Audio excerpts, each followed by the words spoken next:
Viewers, very warm welcome this show. मैं हूं कामरान शाहिद।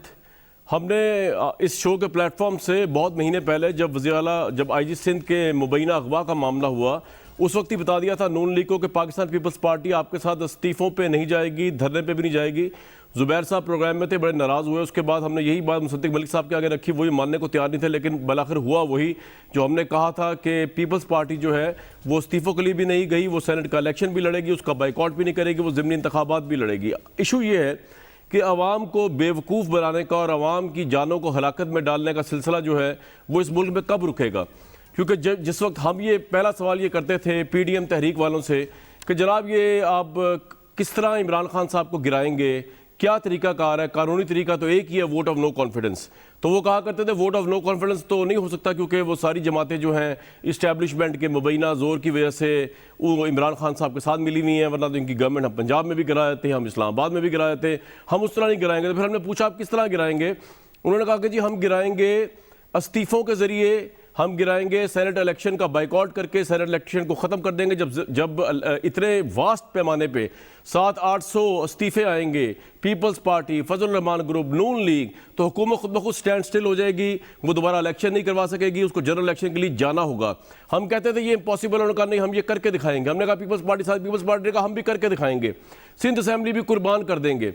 फिर कोविड का फैक्टर जब आया तो हमने अवाम के पॉइंट ऑफ व्यू सवाल पूछा, पीपल्स पार्टी से भी और नून लीग से भी, कि जनाब आप क्यों हज़ारों लाखों लोगों की जानें हलाकत में डाल रहे हैं? उन्होंने कहा कि जनाब ये एक बहुत बड़ा ऑब्जेक्टिव है, ये एक बड़ा अजीम लाहे अमल है, एक अजीम काम करने जा रहे हैं कि इमरान खान की गवर्नमेंट के अंडर मरने से बेहतर है कि इमरान खान की गवर्नमेंट को फारिग किया जाए और कोविड के ख़तरे को भी बर्दाश्त किया जाए, अपनी जान को ख़तरे में डाला जाए। तो पूरा मीडिया संजीदा हो गया, आवाम संजीदा होगी कि जनाब ये तो इस हद तक जाने को तैयार है कि ये कह रहे हैं इस्तीफे क्या होते हैं, एक असेंबली की सीट क्या होती है, अवाम के इंटरेस्ट के लिए, महंगाई के लिए, कानून की बालादस्ती के लिए अपनी असेंबलियों की कुर्बानी भी दे देगी PDM। जो इन्होंने तासुर कायम किया, लेकिन वो सारा तासुर गलत, झूठ और बिल्कुल एक फॉल्स साबित हुआ जब पीपल्स पार्टी ने जो है वो अक्लमंदी का मुजाहरा किया अपने तौर पर। उन्होंने देखा कि वो माहौल नहीं बन सका लाहौर जलसे के बाद, मुल्तान जलसे के बाद, कोयटा जलसे के बाद, कि इस्तीफे दिए जाएं, इमरान खान साहब को जो है प्रेशराइज किया जाए। लेकिन कोविड में जो लोग मुब्तला हुए इन जलसों की वजह से, जो आर या पार था, उसका जिम्मेदार कौन होगा? जितने लोग बीमार हुए, जितने लोग उससे जाँ बहक हुए, उसका जिम्मेदार कौन होगा? आज पाकिस्तान पीपल्स पार्टी जो है वो तो अपनी जो है वो दामन झाड़ के जो है वो साइड पर खड़ी हो चुकी है। नून लीग के हालात इतने ख़राब हो चुके हैं, और मौलाना फजल रहमान के भी, लेकिन नून लीग की बात करूंगा, ना सिर्फ ये कि वो अपना मुंह देखते रह गए कि उन्होंने इस्तीफे देने थे, इस्तीफे नहीं दे सके, वो चाहते थे इस्तीफे देने, बल्कि उनको पीपल्स पार्टी से ये भी सुनना पड़ा कल CEC की मीटिंग की मुबैना तौर पर कि पीपल्स पार्टी के अंदर ये राय है कि जनाब ये हमें पागल बना रहे हैं, सारे के सारे ये हमें डिक्टेट कर रहे हैं, ये नून लीग और मौलाना फजल रहमान ग्रुप वाले, क्योंकि ये सब तो असेंबलियों से बाहर हैं। नवाज शरीफ साहब ताहियात नाअहल, मरियम नवाज साहिबा 7 साल 6 साल नाअहल, शहबाज शरीफ जेल में, तो इनका तो है ही कोई स्टेक नहीं ना कि पंजाब में गवर्नमेंट, हम सिंध क्यों कुर्बान करें इनके लिए? और अगर नवाज शरीफ साहब को इतना शौक है जो इस्तीफों का इसरार कर रहे हैं, तो आएँ पहले और लॉन्ग मार्च की भी क़यादत करें और इस्तीफों की भी क़यादत करें, तो हम उनको देने को तैयार हैं। बुरा तरीन टाइम चल रहा है इस वक्त सियासी लिहाज से नून लीग के लिए। ख्वाजा आसिफ की गिरफ्तारी भी हो गई, इनके लीडरान जो है वो गिरफ्तारी के रडार में भी हैं, इनके पास फिलहाल कुछ नहीं है। सो मौलाना फजल रहमान और नून लीग जो है बैठ कर वो कर रहे होंगे सियासी मातम जो है बहुत से लोगों के नज़दीक, नाकदीन के नज़दीक। जो कुछ किया पीपल्स पार्टी ने इनके साथ, कल आज मीटिंग चल रही है, इस वक्त मरियम नवाज साहिबा भी इसमें शिरकत कर रही है। लेकिन आज सबसे बड़ी जो खबर आई वो ये कि हुकूमत ने कमाल दानिशमंदी का मुजाहरा किया, दानिशमंदी इन्वर्टेड कॉमा के अंदर।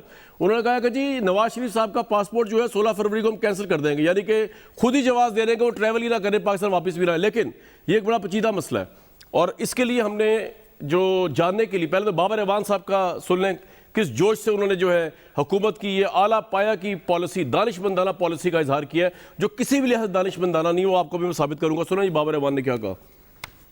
यूं ही उनका पासपोर्ट एक्सपायर करेगा, उसके नतीजे में कैंसिल होगा, या वो पाकिस्तान में वापस आएंगे, आके वो कहेंगे कि मुझे ट्रैवलिंग डॉक्यूमेंट दिया जाए। दूसरा ये है कि जब उनका पासपोर्ट खत्म होगा, एक्सपायर हो जाएगा, वो इलीगल इमिग्रेंट हो जाएंगे। तो फिर इमिग्रेशन कवानीन के मुताबिक इलीगल इमिग्रेंट ये इंग्लैंड है, जहां पे हर इलीगल इमिग्रेंट को वापस जाना पड़ेगा, एक्सेप्ट फॉर वन, जिसने जो असाइलम सीकर हो। ये असाइलम सीकर नहीं है, कुछ भाई पटेल, वीरू भाई पटेल या इस तरह का कोई नाम है, पहला नाम मैं भूल रहा हूं, इंडिया के, उनको कोई 1.5 महीना पहले इंग्लैंड ने वापस भेजा है। इसलिए वापस भेजा है कि वो कॉन्विक्ट थे, इन्होंने पाकिस्तान की अदालत की दी हुई सजा पूरी करनी है। नवाज शरीफ साहब के लिए सिर्फ एक रास्ता खुला रह गया, वो है पाकिस्तान की अदालत में वापस आए, सरेंडर करें, पेश हों और मुकदमा लें। हमारे पास इंग्लिस्तान से बैरिस्टर अमजद मलिक साहब मौजूद हैं और हमारे ब्यूरो चीफ जो हैं यूरोप के और यूके के अजहर जावेद साहब, जिनके पास एक खबर भी है इसके हवाले ज़राए से। लेकिन पहले मैं बैरिस्टर साहब पर जाऊँगा। बैरिस्टर साहब क्विकली बता दें कि जितनी खुशफहमी में गवर्नमेंट मुब्तला है कि अगर पासपोर्ट कैंसिल कर देंगे तो नवाज शरीफ साहब को वापस पाकिस्तान आके अप्लाई करना पड़ेगा, क्या ऐसा ही होता है कानूनी तौर पर या कुछ मुख्तलिफ है? बहुत शुक्रिया कामरान भाई। मेरे ख्याल में ये सही पूरा सच नहीं है। बरतानिया में अगर कोई लीगली एंटर हुआ है शख्स और उसके पास वीज़ा है या वीज़े के प्रोसेस में है, जैसे मियाँ साहब मेडिकल ट्रीटमेंट पे हैं और लीगली यहाँ आए हैं, तो जब तक तो उनका इलाज हो रहा है तो तब तक वो, मेरा ख्याल है कि पासपोर्ट वाली वजह से कोई इनको मसाइल का सामना नहीं है। आप ये कह रहे हैं अगर पासपोर्ट एक्सपायर भी हो जाए, अगर वीज़ा एक्सपायर नहीं हुआ और वीज़ा एक्सटेंड करना ब्रिटिश गवर्नमेंट का काम है जो इंग्लैंड से भी कर सकती है, तो फिर वो उनकी वापसी का कोई सवाल नहीं है? मेरा नहीं ख्याल कोई मसला है। मसला सिर्फ यही है कि क्या पाकिस्तान उनको एक्सपायर पासपोर्ट होने के बाद अगर वो कैंसिल करते हैं तो फिर लेके कैसे जाना है? लेके जाने के लिए भी तो पाकिस्तान को उनको ट्रैवल डॉक्यूमेंट या पासपोर्ट रिन्यू करना पड़ेगा। मुशर्रफ के केस में भी ऐसा हुआ था। तो मेरा भी ख्याल कि पासपोर्ट कैंसिलेशन उनके कोई रहने या जाने में कोई प्रॉब्लम पैदा करती है। राइट, बहुत बहुत शुक्रिया अमजद मलिक साहब, बहुत शुक्रिया, आपने एक कानूनी नुक्ता बताया। लेकिन हमारे पास जो खबर है वो है अजहर जावेद साहब के पास। अजहर जावेद साहब, मैं अभी इमिग्रेशन लॉ, अच्छा अजहर जावेद साहब से अगर रब्ता करें व्यूअर्स, मैं अभी इमिग्रेशन लॉ यूके का पढ़ रहा था, जिसके अंदर एक नई एंगल आपको मैं इंट्रोड्यूस करता हूँ, जिसकी बुनियाद पर नवाज शरीफ साहब जो है वो ताहियात इंग्लैंड में बगैर पॉलिटिकल साइलम लिए हुए, जो बाबर अवान साहब कह रहे हैं, बगैर पासपोर्ट रिन्यू कराए हुए, बगैर पाकिस्तान वापस आए हुए वहाँ पर रह सकते हैं। और वो लॉ ये है कि while this is a challenging area of immigration law, it is possible to make an application to join family members as a dependent even if all parties are adults। यानी कहने का मतलब ये है कि ब्रिटिश इमिग्रेशन लॉ जो हमें अजहर जावेद साहब ने भेजा है और मेरे ख्याल से ये इसी तरह के लॉ है, उसमें ये लिखा हुआ है कि अगर आपके बच्चे जो है, अगर आप अपने बच्चों पे डिपेंडेंट हो किसी वजह से, बीमारी या एल्डर एज की वजह से, बीमारी का जिक्र तो उसमें नहीं है, किसी वजह से भी डिपेंडेंट हो, यानी जैसे नवाज शरीफ साहब अगर डिपेंडेंट है अपने बच्चों के ऊपर, हुसैन हसन नवाज के ऊपर, तो वो एडल्ट होने के बावजूद, उनके बच्चे नवाज शरीफ साहब एडल्ट होने के बावजूद इंग्लैंड के अंदर रह सकते हैं, कोई एप्लीकेशन बना सकते हैं। खबर इसके बारे में क्या है वो मैं अजहर जावेद से भी लेने की कोशिश करूंगा जब उनसे रब्ता हो जाएगा कि नवाज शरीफ साहब क्या करेंगे। अब ये जो अजहर जावेद साहब, मैंने इमिग्रेशन लॉ जो आपने हमें भेजा पढ़ के सुनाया, खबर क्या है आपके पास जराए से? नवाज शरीफ साहब क्या करने जा रहे हैं अगर ये पासपोर्ट वगैरह मनसूख करें या ना करें, रिगार्डलेस ऑफ दैट? देखें, साबिक वज़ीर-ए-आज़म नवाज शरीफ के पास बहुत सारे ऑप्शन है। कोरोना की वजह से यहाँ पे इमिग्रेशन में बहुत सारी सहूलियात दी गई हैं। एक तो जो सबसे बड़ी जो इशू है कि यहाँ पे विजिट वीजा पर गवर्नमेंट ने सहूलत दे दी थी कि आप किसी और भी वीजे पे कन्वर्ट कर सकते हैं, जो पहले ये सहूलत नहीं होती थी। ये नवंबर तक ये सहूलत रही थी। और एक सबसे बड़ी यहाँ पे क्लॉज है एल्डरली पेरेंट्स की सेटलमेंट की। अगर आप यहाँ पे ब्रिटिश नेशनल है या ब्रिटिश परमानेंट स्टेटस है आपके पास, या इवन आपके पास यहाँ पे जैसे हुसैन नवाज है, जैसे हाँ हसन नवाज हैं, तो वो यहाँ पर अपने ऐसे वालिदैन जो 65 इयर्स या उससे अबव हैं, जो कि नवाज शरीफ साहब हैं, जो नवाज शरीफ साहब और उनकी मेडिकल कंडीशंस हैं या उनके पास ऐसे मसाइल हैं कि वो अपने बच्चों के साथ उनके साथ रहना जरूरी है, तो वो उनको वीजा पे बुला सकते हैं और वो वीजा इंडेफिनिट वीजा होता है। आपके पास तो अच्छा वो इंडेफिनिट वीजा होगा नवाज शरीफ साहब के लिए, है मैं राइट? जी बिल्कुल, मेरे जो इतलात हैं सोर्सेज ये कहते हैं कि इस पे भी मशवरा किया गया था पिछले चंद महीने पहले, और जो ये सारी सिचुएशन हो रही है उसमें सबसे बेस्ट ऑप्शन जो है शरीफ फैमिली वो यही कंसिडर कर रही है कि एल्डरली पेरेंट्स के तौर पे उनको यहाँ पे रखा जाए। और बहुत शुक्रिया ये आपने हमसे शेयर की कि इस वक्त शरीफ फैमिली कंसिडर कर रही है कि वापस ना आने के लिए permanent indefinite stay Nawaz Sharif साहब को दिलाया जाए, और उसके लिए इमिग्रेशन लॉ जो है वो उसको हसन नवाज और नवाज शरीफ साहब जो है देख रहे हैं। फिरदौस आशिक अवान साहिबा, मियाँ जावेद लतीफ़ साहब, इरशाद भट्टी साहब। फिरदौस आशिक अवान साहिबा, नवाज शरीफ साहब को वापस लाने का ख्वाब तो पूरा होता नजर नहीं आ रहा, चाहे उनका आप पासपोर्ट कैंसिल क्यों ना कर दें। बिस्मिल्लाहिर्रहमानिर्रहीम। देखिए, मरियम कह रही थी कि हम वो पाकिस्तान के साथ बहुत मोहब्बत करते हैं मियाँ साहब, और उन्होंने आज जो वहाँ बयानिया दिया है मकबूजा कश्मीर के हवाले से, जो आज़ाद कश्मीर के कश्मीरी हैं उनके साथ अपना रिश्ता नाता जोड़ा है, तो उनको उस मोहब्बत का तो बेहतरीन तरीक़ाकार ये है कि वो पाकिस्तान तशरीफ़ ले आए। तो अगर वो पाकिस्तान नहीं आते तो फिर तमाम वो कानूनी तरीक़ाकार और रास्ता जो हुकूमत पाकिस्तान के पास लेकिन हम उसको बरूए कार लाएंगे। सर ये बता दीजिए कि ये तो जो तरीका आप अपना रहे हैं उसमें तो उनका ट्रैवल डॉक्यूमेंट आप खुद कैंसिल कर रहे हैं, तो उनको वापस लाने के लिए ट्रैवल डॉक्यूमेंट तो चाहिए, वो तो आप खुद ही कैंसिल कर रहे हैं, तो लग ऐसा रहा है कि आप खुद भी नहीं लाना चाह रहे हैं उनको वापस। देखिए, चूँकि उनका अपना पासपोर्ट जो एक्सपायर हो रहा है उस हवाले से जो अगला स्टेप है हुकूमत पाकिस्तान का, जो अगला स्टेप है कि वो पासपोर्ट एक्सपायर होने के बाद क्या कदम हम उठा सकते हैं। ठीक है, तो आपने ये उसकी एक झलक है। बिल्कुल ठीक है।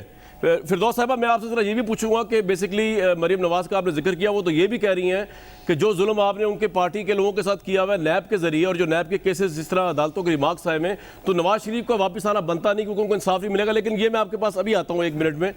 जावेद लतीफ़ साहब, इसका हिसाब अब कौन देगा कि आप लोगों ने जिस तरह की हाइप क्रिएट की कि इमरान खान जाने वाले हैं और इमरान खान इस तरह जाएंगे कि आपके जलसों से माहौल पैदा होगा, फिर आप सब लोग मिलकर इस्तीफा देंगे, फिर सेनेट के इलेक्शन का बाइकआउट होगा, वो सब कुछ नहीं हो रहा। किसको ब्लेम करेंगे, पीपल्स पार्टी को, कि या आप ही नाकाम हो गए माहौल बनाने में?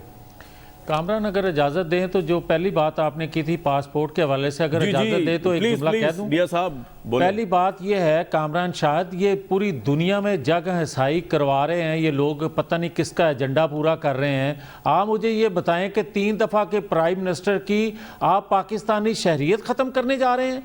आप मुझे ये बताएं कि क्या पाकिस्तान के दिफा को नाकाबिले तस्खीर बनाने वाले को जिसने बुनियाद रखी उसको फांसी पे चढ़ा दिया गया, और एक एटमी साइंसदान जिसने दुनिया के खतरात मोल लेकर उसको मजबूर कर दिया गया कि वो दुनिया के सामने आकर माफ़ी मांगे अपने काम की, और जो पाकिस्तान को उसने सर्व किया। और तीसरे प्राइम मिनिस्टर जिसने पाकिस्तान के लिए इंडिया को ने अगर तजर्बा किया एटमी, तो उसके मुकाबले में 6 धमाके करके उसका जवाब दिया, मुंह तोड़ दिया उसको आप कह रहे हैं कि पाकिस्तान की शहरियत इसके लिए ख़त्म कर दी जाए।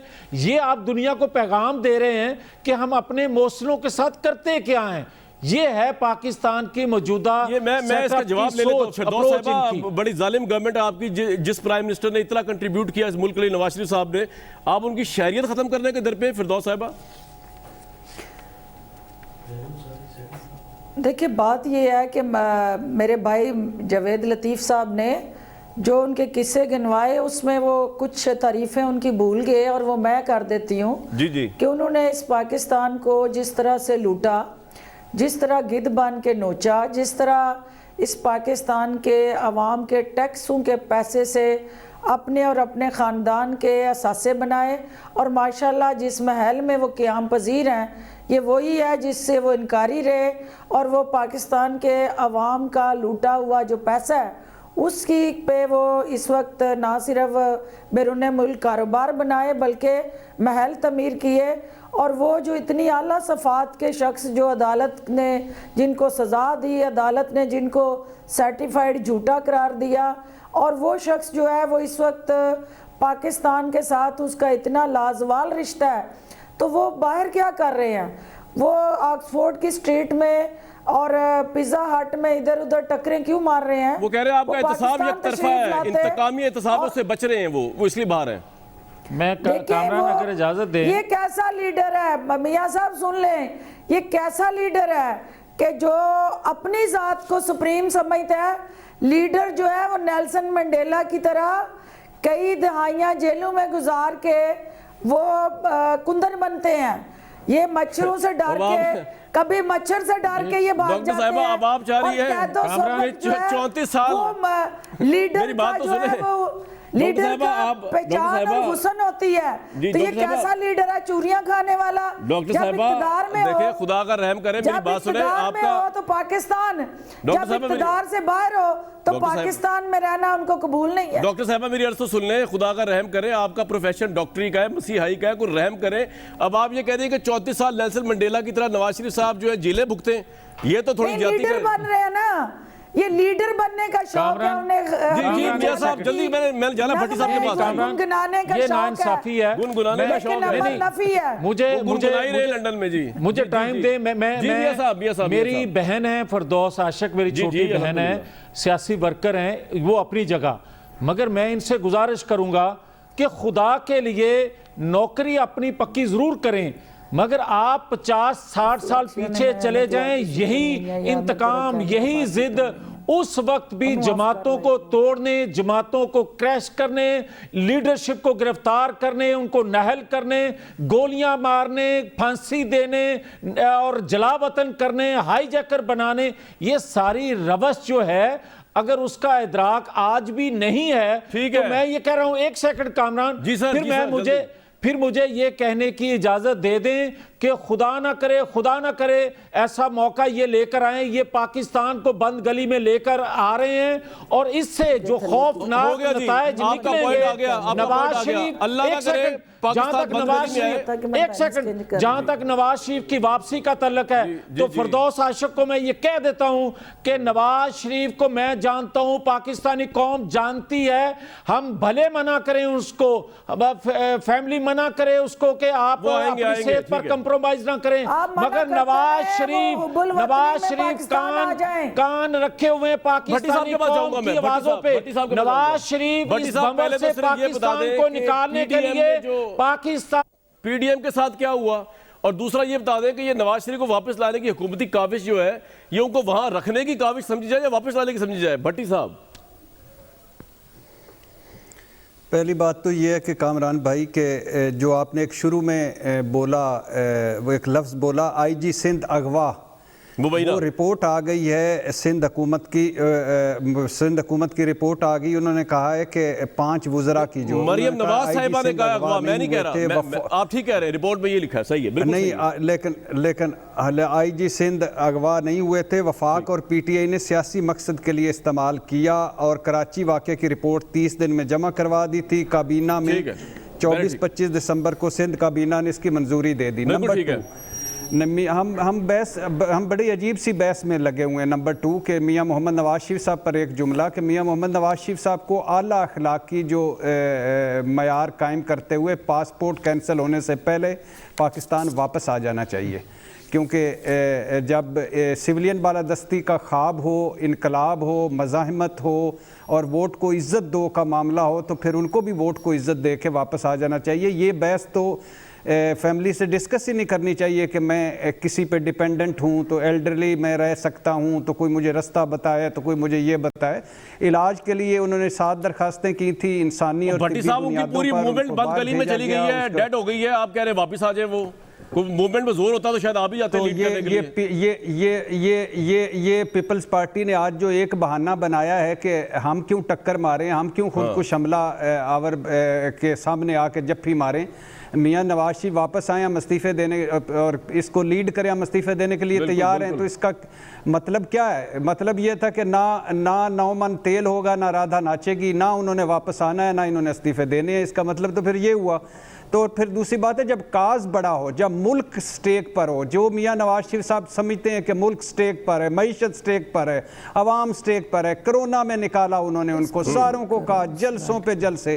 क्या ये सारे जलसे 7 जलसे डीजे भट्ट को मार पड़वाने के लिए करवाए गए थे कि भट्ट कढ़ाई पर मुकदमा करवाने के लिए? ये अगर ये मकसद था वो तो पूरा हो गया। अगर कोई और मकसद था तो उसके लिए नवाज शरीफ साहब को वापस आना चाहिए, कोई इफ एंड बट्स में नहीं पड़ना चाहिए। नंबर 3 पीडीएम की बात कर लेते हैं। पीडीएम आप देखें 2.5 साल हो गए इनको, 2.5 साल में असम्बलियों में बैठना है, नहीं बैठना, ये नाकाम हुए। इलेक्शन कमीशन के सामने पहला जलसा ना शहबाज शरीफ साहब पहुँचे, ना बिलावल पहुँचे, ना जरदारी साहब पहुँचे। उसके बाद स्पीकर, डिप्टी स्पीकर नाकाम हुए। उसके बाद सदारती मुश्तरका उम्मीदवार नाकाम हुए। उसके बाद चेयरमैन सेनेट की अदम एतमाद नाकाम हुए। उसके बाद 5 APCs, 6 रहबर कमेटियाँ, 12 दूसरे इजलास, सारे नाकाम, कोई नतीजा ना निकला। मौलाना साहब का लॉन्ग मार्च, धरना, कुछ भी ना बिलावल ने सी ऑफ किया, ना हाउस ऑफ शरीफ ने उनको लाहौर में रिसीव किया। उसके बाद ये जब भी वक्त आता है कुछ करने का, ये नाकाम हो जाते हैं। वजह क्या है? वजह है नीयतें बद, मंजिल खोटी। नीयत नहीं थी। नीयतें बद मुस्लिम लीग बद नून में, मंजिलें खोटी हाँ खोटी। अब मुस्लिम लीग नून में मेरे ये नानके पिंड के जानते हैं जवेद लतीफ़ साहब के मुस्लिम लीग ये जो डबल विकेट के खेल ये इन्होंने भी बयान दिया था, खेल रहे थे, अक्सरियत नहीं चाहती। दूसरी बात ये कि पीपल्स पार्टी के 18वीं तरमीम के बाद एक मुल्क है जिसका नाम सिंध है, वो पागल है कि उस मुल्क के सर ये आपका पॉइंट आ गया भट्टी साहब, मुझे क्विकली आगे चला, दोबारा भी आपके पास आना। एक आपका ये मैं आगे रख दूं, बट मियां साहब आपने सवाल का जवाब नहीं दिया। कितना बड़ा धचका है आपके लिए कि आप लोग जो इस्तीफे देने चाह रहे थे, पीपल्स पार्टी ने कहा कि जनाब वो माहौल नहीं बना, नवाज शरीफ साहब आए लीड करें, हमें क्यों मरवा रहे हैं आप, हमारे पास सिंध गवर्नमेंट क्यों कुर्बान करे, जबकि आप माहौल ही नहीं बना सके एंटी एस्टेब्लिशमेंट और एंटी इमरान खान बयानिए का। कामरान यही तो प्रॉब्लम है कि आप अपनी ऐनक से देख रहे हैं, हम जो फील्ड में देख रहे हैं हम समझते हैं आप क्या देख रहे हैं? हाँ, नवाज शरीफ का बयानिया 2-2.5 सालों में कामयाबी का सफ़र करते हुए अपनी पहली मंजिल पा चुका। वो ये है कि आज पाकिस्तान का बच्चा कह रहा है कि आइन कानून की बालादस्ती होती तो हमारे ये प्रॉब्लम ना होते। आज पाकिस्तान के सिलेक्टर और अवाम ये बात कह रहे हैं। मियां साहब एक सवाल का जवाब दें, मियां साहब आप एक सवाल जवाब दें। लाहौर जलसे से पहले जो आप लोग डेडलाइंस दे रहे थे कि ये हो जाएगा और वो हो जाएगा, इमरान खान की गवर्नमेंट दिसंबर में जा रही है, जनवरी में जा रही है, फरवरी में जा रही है, आज आप में इतनी सख्त है सियासी लिहाज से कि आप ये कह सकें कि ये गवर्नमेंट 2.5 साल से पहले भी कभी जा रही है? हाँ, मैं ये कहता हूं कि ये 2.5 दिन नहीं टिक सकती, 2.5 दिन नहीं टिक सकती, 2.5 माह दूर की बात है। वजह हम आज बड़े अंदर से पुरुमीद हैं, कैसे मुतमिन हैं कि जो हमने कहना था अवाम तक वो पहुंचाया। यार मियां साहब मुझे एक बात बताएं, मियां साहब जिन असेंबलियों को आपने कहा धांधली ज़दा, उसी के ज़िमनी इंतखाब में आप जा रहे हैं, जिन असेंबलियों को आपने जिसकी तहरीक चलाई उसी के सेनेट इलेक्शन में आप जा रहे हैं, यही असेंबलियां चूज करेंगी ना? तो सर ये तो अवाम को इतना बेवकूफ थोड़ा समझे मियां साहब प्लीज। ना यही तो मैं कह रहा हूं कि अवाम के जहनों को ये हुकूमत इतना अंडर एस्टिमेट मत करे। सर सवाल मैं आपसे पूछ रहा हूं, उनसे सवाल मैं एक ब्रेक के लिए जाऊंगा। सर सवाल आपसे था, आप साबित करने में नाकाम रहे, एंटी एस्टेब्लिशमेंट बयानिया आपका कामयाब हुआ, आप ये साबित करने में नाकाम रहे कि इमरान खान के खिलाफ इतनी अवाम है कि आप धरने दें तो ये गवर्नमेंट गिर जाए, आप इस्तीफे दें तो गवर्नमेंट गिर जाए, आप सेनेट इलेक्शन का बाइकआउट करें तो गवर्नमेंट गिर जाए। पीपल्स पार्टी ज्यादा सियानी है, उन्होंने कहा ये सब कुछ होने नहीं लगा, ना हमारा माहौल है, ना फौज के खिलाफ अवाम आपके साथ है, तो इसलिए आप है स्टैंड स्टिल बंद गली में। लेकिन डॉक्टर साहिबा आपके लिए भी छोड़े जा रहा हूं कि आप नवाज शरीफ साहब को बुलाने की बातें तो करते हैं, ये जो नैब के केसेस मेरे सामने पड़े हुए हैं, जो रिमार्क्स दिए हुए आला अदलिया ने, Khawaja Saad Rafique case, Ashiana scandal case, Shahid Khaqan Abbasi case, इन सब में तो नैब की उन्होंने गीदे उड़ा दी हैं, उनकी इम्पार्शियलिटी की धज्जियां उड़ा दी हैं। कौन आगे यहाँ एहतसाब करवाएगा अपना इस अदालती सिस्टम में? इसका भी जवाब आपने देना है एक ब्रेक के बाद। डॉक्टर साहिबा एक बात तो है कि ठीक है इस वक्त ऑन द फ्रंट के ऊपर जो है वो सबसे बड़ा तनकीद के निश्तर चल रहे हैं नून लीग के ऊपर, लेकिन ये बात तो है कि पीडीएम तहरीक से मरियम नवाज साहिबा एज अ लीडर बन के उभरी हैं और उन्होंने कहा कि आपकी गवर्नमेंट के लिए वो इतना बड़ा दर्द सर है। जरा सुनवा दे फिरदौस साहिबा, फिर रिस्पॉन्ड करेंगे इसको। सुनवाइए आज क्या कहा उन्होंने। इस जालिम और मुंतकिम मिजाज इमरान खान को जाना ही पड़ेगा। सिलेक्टेड तो है, आप रिजेक्टेड भी हो गए, मुझे चाहे अपनी जान भी देनी पड़े पीछे नहीं हटूंगी। कान खोल के सुन लो इमरान खान और जो भी इसमें शामिल है, तुम्हारा हर जुल्म पहले से बढ़कर मुझे तकवीयत देता है। डरपोक के आजम की टांगे कांप रही, खुद अपने मुंह से इतराफ कर रहे कि मैं नालायक हूं, ना अहल हूं, और जब तुम्हें यही पता नहीं है कि गलत फिगर्स बताई जा रही है तो तुम 22 करोड़ आवाम की जिंदगियों से क्यों खेल रहे हो? और फिर तुम्हारी इतनी हिम्मत, तुम कहते हो कि मुस्लिम लीग नून फौज पर तनकीद कर रही है, तुम्हें हया नहीं आती है बात करते वक्त? तुम पाकिस्तान की लुटिया डबो दो, तुम मईशत को बर्बाद कर दो, तुम रोटी 30 रुपए की कर दो, तुम्हारी नालायकी की वजह से लोगों के कारोबार खत्म हो जाए, उनके रोजगार खत्म हो जाए। वो कह रही हैं जी गवर्नमेंट को हया भी आनी चाहिए और सर पे कफन बांध दिया, चाहे जान चली जाए आपकी गवर्नमेंट को लेके जाएंगी। फिरदौस साहिबा यू हैव अ माइक। देखें ये बेशर्म आज़म को हया दिलाने के लिए निकली है, ये पहले अपने ख़ानदान में तो हया मुतारफ़ कराए और अपने ज़ात पे उस हया को पहले लागू करे, फिर वज़ीर आज़म को दर्स दे। नंबर 1। नंबर 2 ये है कि ये जिस अंदाज से इस वक्त दरबदार की ठोकरें खा रही है, और ये तो निकली थी इस हुकूमत को गिराने। और 8 दिसंबर, फिर 16 दिसंबर, 13 दिसंबर, फिर 31 दिसंबर, अब 31 जनवरी, और आप देखेंगे कि ये तारीखें और तारीखें और तारीखें देती थक जाएंगी। और इमरान खान और इस हुकूमत को अवाम की ताकत से इंशाल्लाह वो अपना टेन्योर भी पूरा करेंगे। और किसी जगह भी इनकी आओ बका, फरियाद, चीखो पुकार और ये इस जमात का जो मोटो है झूठ बोलना और बेबुनियाद प्रोपोगंडा करना, अवाम को बेवकूफ़ बनाना, उनके जहनों से खेलना, ये अपनी इस कारीगरी में कामयाब नहीं होंगी। और इनकी हर तकरीर जो है वो मायूसी की अकास है। मरियम नवाज़ जो है वो जो बयानियाँ लेके आती है सबसे पहले उसके अपने घर में मुस्तरद होता है। तो जो खातून जो है वो पार्टी के सदर को अपने बयानिए के हवाले से मुतमईन ना कर सके और उसका बयानिया उसकी अपनी जमात में पजीराई हासिल ना कर सके, और पीडीएम के अंदर जिसकी वजह से जो उसने 11 जमातों का मतंजन तैयार किया वो 9-2-11 हो गए। और 9-2-11 का जो इस वक्त हाल हो रहा है वो एक तरफ उनके सामने खाई है और पीछे समंदर है। तो अल्टीमेटली इस वक्त वो कन्फ्यूजन का शिकार, ये इसका अपना बयानिया जो है इस बात की अक्कासी कर रहा है कि ये इन्हें समझ आ गई है कि जो बिलावल भुट्टो और जरदारी साहब ने इनका हशर नशर कर दिया है, इन्हें तो अब किसी और मुखालिफ की ज़रूरत नहीं है। ये हमें क्या गिराएंगे, ये खुद जो है वो पीडीएम आपके पास ही आऊंगा मियां साहब, एक मिनट, एक दूसरे के सामने बेनकाब हो गई है।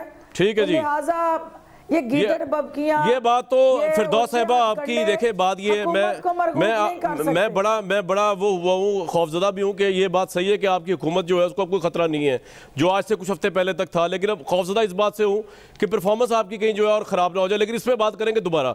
मियाँ साहब, लैंग्वेज जो यूज़ की है मरीम नवाज साहब ने प्राइम मिनिस्टर के लिए हया शर्म की, आई थिंक इसको भी कंसिडर करना चाहिए। और दूसरा जो अहम सवाल है मेरा वो आपसे यही रहेगा कि क्या ये जिस तरह फिरदौस साहब है, दूसरे लोग कह रहे, क्या मरियम नवाज साहिबा जो है उनका लाहौर जलसे की बैड प्लानिंग की वजह से या उनकी गलत पॉलिसियों की वजह से नवाज शरीफ साहब मरियम नवाज साहिबा की आज आप अकेले हो गए, बंद गली में हो गए, या इसकी वजूहात कुछ और है?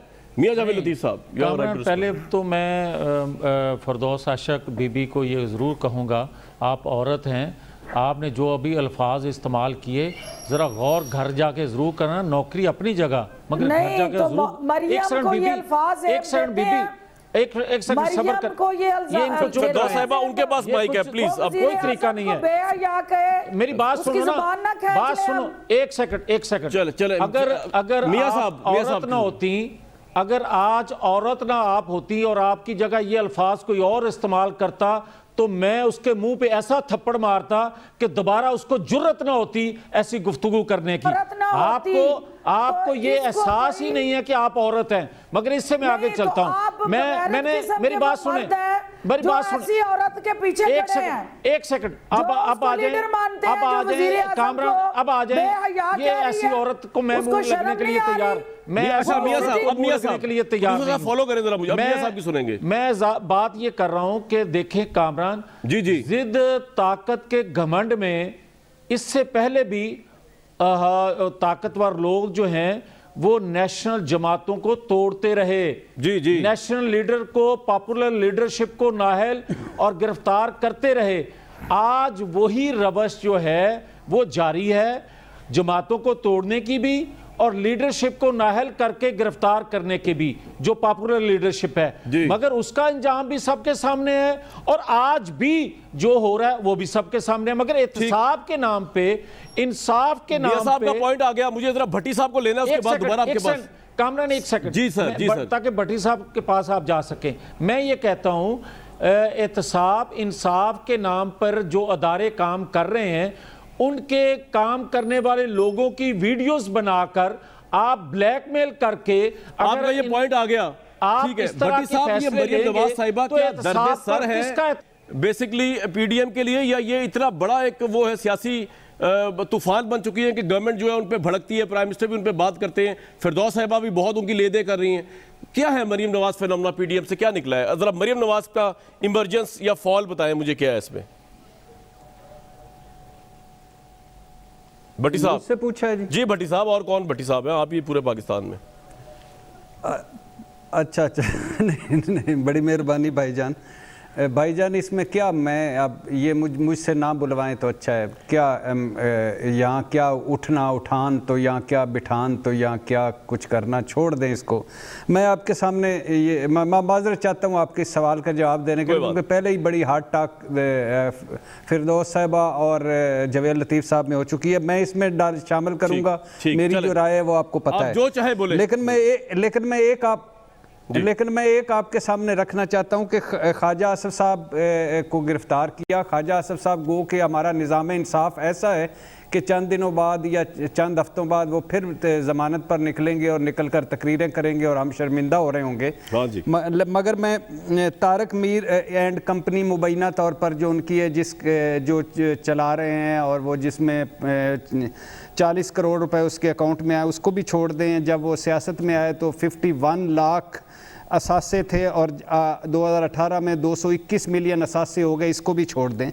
मैं सिर्फ ये पूछना चाहता हूँ कि एक मुल्क है UAE, कंपनी है international mechanical and electrical company, मुलाजमीन की तादाद है 1250। कंपनी में ख्वाजा साहब का टाइटल है हुनरमंद मजदूर, मुलाजमत नंबर है 303, 302 नंबर एक मजदूर का है, 304 नंबर क्रेन ऑपरेटर का है। वर्क परमिट के तहत अमाराती कंपनी के फुल टाइम मुलाजम हैं, रोज़ाना 8 घंटे और हफ्ते में 6 दिन काम करने के पाबंद, साल में 30 छुट्टियां, 1 बोनस, घर और मेडिकल समेत सारी सहूलतें। अल्लाह ऐसा मजदूर सबको बनाए। ये कौन थे? ये नहीं कामरान, ये कौन? मैं लेता हूं आपको, भट्टी साहब कंप्लीट कर लें। 16 लाख, भट्टी साहब का पॉइंट आ गया, ठीक है। भट्टी साहब का जवाब में वक्त की किल्लत है। 16 लाख। आपने बड़ी अहम बात कर दी है कि एक मजदूर 302 नंबर। आखिरी बात बोल लें सर, बोल लें। 16 लाख रुपए माहाना तनख्वाह, और ये कौन था? ये हमारे वजीर पानी व बिजली, वजीर दिफा। बिल्कुल ठीक है सर, पॉइंट आ गया। फिरदौस साहिबा के पास जाओ सर, आपका पॉइंट आ गया। फिरदौस साहिबा के पास जाओ सर, 1 मिनट सिर्फ। फिरदौस साहिबा, मरियम नवाज साहिबा जो है, आप लोग इतना प्रवोक क्यों करती हैं? प्राइम मिनिस्टर भी उनका नाम लेते हैं, उनको नहीं लेना चाहिए जब वो एक नॉन एंटिटी, उनकी हैसियत ही नहीं है आप लोग के नजदीक, तो आप उनको इतना नाम क्यों लेते हैं फिरदौस साहिबा? बात यह है कि मियाँ जवेद लतीफ़ साहब जो जिस खातून का दिफा कर रहे हैं ना, जी, उस खातून के दिफा के लिए इन्हें खुद जेब नहीं देता कि एक ऐसी खातून जिसने अभी सियासत के अंदर 1% भी, सिवाय इसके कि उसका तारफ़ ये है कि वो 3 दफ़ा के वज़ीर आज़म की बेटी है और उसने अभी तक पॉलिटिकल स्ट्रगल के अंदर उसका क्या रोल रहा कि उसने पार्टी को लीड करना शुरू किया, और जवेद लतीफ़ जैसे लोग जो हैं उसके पीछे खड़े होकर फिरदौस साहिबा ये इसलिए मजबूर है क्योंकि मेरी बात तो सुन ले, फिरदौस साहिबा मेरी अर्ज तो सुन ले, मेरी बात तो सुन ले। वो तो बेनज़ीर साहिबा भी थी, मौरूसी सियासत बिलावल भी है। दूसरी बात जो मियाँ जवेद लतीफ़ साहब फरमा रहे थे, देखिए हमारा कसूर क्या है, इमरान खान का कसूर क्या है, वो जुर्म क्या है कि वो सिर्फ और सिर्फ ये कसूर है कि वो इस मुल्क के अंदर कानून की हुक्मरानी चाहते हैं। वो मियाँ जवेद लतीफ़ से ये पूछ रहे हैं कि जनाब आप सरकारी अराजी पे आपने कब्जा क्यों किया, आपने फैक्ट्रियां उसमें क्यों लगाई, आपने गैस चोरी करके मियां साहब के पास जाऊंगा जी, मियां साहब का जाति की केस छेड़ दिया। तो मियां जवेद लतीफ़ की मजबूरी है कि वो इस अपने मियां साहब जवाब दे, मियां साहब प्रोड्यूसर साहब, मियां साहब के पीछे खड़े होगी बात फिरदौस साहब। जी मियां साहब, अभी मेरे भाई जो अरशाद भट्टी साहब बात कर रहे थे ना 51 लाख के उनके एसेट 20 साल पहले, मैं कोई और तफसील में जाए बगैर सिर्फ इतना पूछूंगा कि 25 साल बाद वो 51 लाख आज कितने करोड़ों उसकी 25 साल बाद 2004 से 2017 की ट्रांजैक्शन है मियां साहब, आप चेक कर लें जरा। ना गलत बात ये हो रही है, जब से वो सियासत में आए उस वक्त का वो बता रहे हैं। और दूसरा मैं ये कहूंगा कि जो आज का चीफ एग्जीक्यूटिव है इमरान खान साहब, वो तो वेला है बंदा, वेले बंदे के पास अरबों रुपए आ जाता है और जो काम करने वाला है उसके करोड़ हजम नहीं हो रहे भाई आपको। कमाल करते हैं आप। जो बंदा काम ही नहीं कर रहा ठीक वो है, करोड़ों रुपए कमा लेकिन के लाहौर में आपको- बना आपको लेता इसमें है, कोई- अरबों रुपए की प्रॉपर्टी इस्लामाबाद में बना लेता है, बेला आपकी बसंडा। नागवारी हमें और जो समझ में काम आती करता है इसको चुप कराएं कि बीबी को। आपसे सवाल जवाब हो रहे हैं। जो बात तो अगर काम आपका करने दामन वाला साफ शख्स है तो मियां सवालों के साहब, जवाब मियां दें। साहब, मियां साहब, इसमें यार इसको बुरा औरत होने का भी एहसास नहीं है कि ये मियां साहब। औरत है और इसको मैं क्या कहूं। मगर बात सीधी सी है, इनकी मजबूरियां हैं नौकरी करना, मगर खुदा के लिए पाकिस्तान पर रहम करें। पूरे पाकिस्तान को आपने बंद गली में धकेल दिया और उसके बाद भी आप कहते हैं कि आप लोग मियां चुप साहब, करें। लेकिन आपने इस सवाल का जवाब नहीं दिया मुझे कि जो आपने बंद गली में आवाम को घसीटा, कोविड के अंदर लोगों की जानें ली, जानें सेक्रीफाइस करवाई, और अपनी असेंबली में से इस्तीफा और अपनी कुर्बानी देने को आप तैयार नहीं है इस आवाम के साथ। ये जो आपने ज्यादती की है पीडीएम के नाम पे, इसका जवाब कौन देगा? ब्रेक के बाद लेने की कोशिश करता हूं जी, ब्रेक लेंगे। दो अहम तरीन सवाल तीसरे की रह गए कि गवर्नमेंट जो है वो नैब की तर्जमान बनकर इतना नैब को सपोर्ट क्यों करती है, जबकि कोर्ट्स की रूलिंग मेरे पास, इनका जवाब गवर्नमेंट के पास नहीं है कि नैब ऑपोजिशन का एहतसाब कर रहा है तो नवाज शरीफ वापस क्यों आए। और दूसरा जवाब जो है वो मियां जावेद लतीफ साहब के पास नहीं है। कोविड में मरवा के लोगों को अपनी सीटें कुर्बान नहीं कर सके, वो हाइप क्रिएट नहीं कर सके, तो इनका बयानिया जिस तरह मुस्तरद किया अवाम ने, इसका कोई जवाब इनके पास है? कल तक दीजिए इजाजत। Hi, it's Sayyeda Shanaz here. Thank you for watching Dunia News. For more videos and updates, don't forget to click the subscribe button. Keep watching Dunia News.